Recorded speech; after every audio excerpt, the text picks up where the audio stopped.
അത്തം മുതൽ തിരുവോണം വരെ പൂക്കളത്തിലിടുന്ന നാടൻ പൂക്കളിലും നിയമങ്ങളുണ്ട്. ഒന്നാം ദിവസം അത്തം നാളില് തുമ്പപ്പൂവിന് മാത്രമാണ് പ്രാധാന്യം.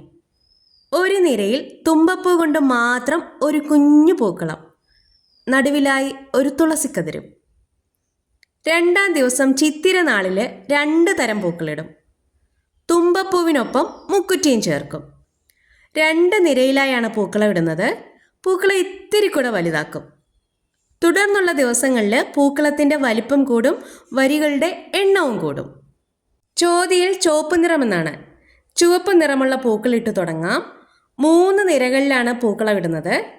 ചെമ്പരത്തി പൂക്കളോ ചുവന്ന റോസാപ്പൂക്കളോ ഒക്കെ ചേർത്ത് പൂക്കളം കൂടുതൽ ആകർഷകമാക്കാം. വിശാഖം നാൾ നിരകളുടെ എണ്ണം വർദ്ധിപ്പിച്ച് വിവിധ തരം പൂക്കളിടാം. ചെത്തിപ്പൂക്കൾ, കാക്കപ്പൂക്കൾ എന്നിവയിട്ട് കൂടുതൽ ഭംഗിയാക്കാം. അനിഴം നാളിൽ 5 നിരയിലാണ് പൂക്കളിടുന്നത്. അന്നാണ് കുടകുത്ത്.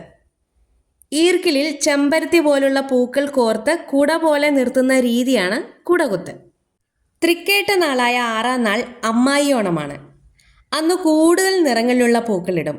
ജമന്തിപ്പൂക്കൾ, തെച്ചി, വാടാമല്ലി, കാക്കപ്പൂക്കൾ, അരളി, ചെണ്ടുമല്ലി അങ്ങനെ പൂക്കളുടെ എണ്ണം വർദ്ധിക്കും.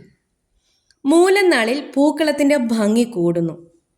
8ാം നാളായ പൂരാടത്തിന് ഓണത്തപ്പനെ പൂക്കളത്തിന് നടുവിലായി വെച്ച് പൂജിച്ചു തുടങ്ങുന്നു. 9ാം നാളായ ഉത്രാടത്തിനാണ് ഏറ്റവും വലിയ പൂക്കളം ഒരുക്കുന്നത്. മുല്ല, പിച്ചകം, മന്ദാരം എന്നുവേണ്ട എല്ലാ നാടൻ പൂക്കളും വെച്ച് വലിയ പൂക്കളമിടുന്നു. 10ാം ദിവസം തിരുവോണത്തിന് മഹാബലി തമ്പുരാനെയും ദേവന്മാരെയും സങ്കല്പിച്ച് പൂക്കളമിടുന്നു. ഇങ്ങനെ പൂക്കളമിട്ടാൽ ഓണക്കാലത്തെ ആ പഴയ പൂക്കളത്തിൻ്റെ മണവും നിറവും നമ്മുടെ മനസ്സിൽ നിറയ്ക്കും. അപ്പോൾ വീഡിയോ ഇഷ്ടമായാൽ ഒരു ലൈക്ക്.